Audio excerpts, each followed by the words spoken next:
فلکلور موصل چندین کارین هنری بخوود گریتن ایگجه اوان کارا گوتنا مدیحایه یان کوسترانین گریدایی به آین اسلام و دبیجن. اف دیارده بریا دهان سالان هبویو خلکی شفبیرین خواه بردنگ موزیک و مدیحان بوراندن.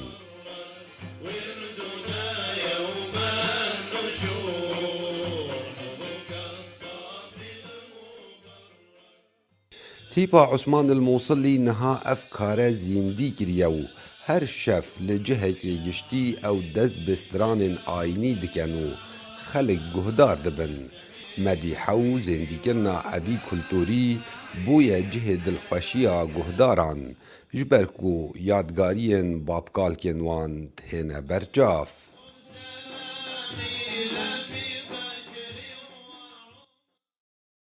أكيد اللي عنده إلمام بهذا الجانب الفني هلبت يتكلياي في جوري هنري هبا وكا بيجين صوفيزمات نوا ذات خدا و موزيكا صوفيزم و هنر صوفيزم جستران صوفي و ملودين أولي هلبت ما بيرانين كيفن الجل هنا هر جدما أمزاروك بون مثل هيش موسيقى يعني نعرف إنه كلنا أجدادنا أفجورا ميزيكي بابو كولين ما لموصلة جوتن وأف تيباها هر هبي الفيري تيبا عثمان موصلي أفجورا چالاكيه روحاكي دتا جواكا موصلي.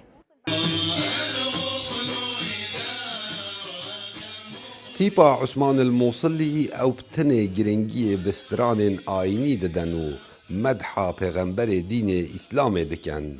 اف کلتوره بریا هاتنا چکدارن داعش بو سرباجار موصل نت هاته کرن لی پشتی آزاد کرنا موصل دست بکار بوینه.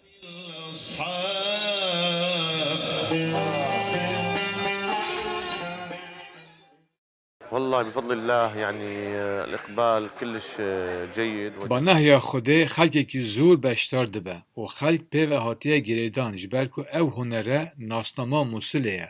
جاران او هنره هاتبو قدغه کرن لوما آرمانجا اوی تیپی جارکادی او هنره و گرید بو خلکی موسیلی و گریان اوی هنری دامکا تایبت هیا.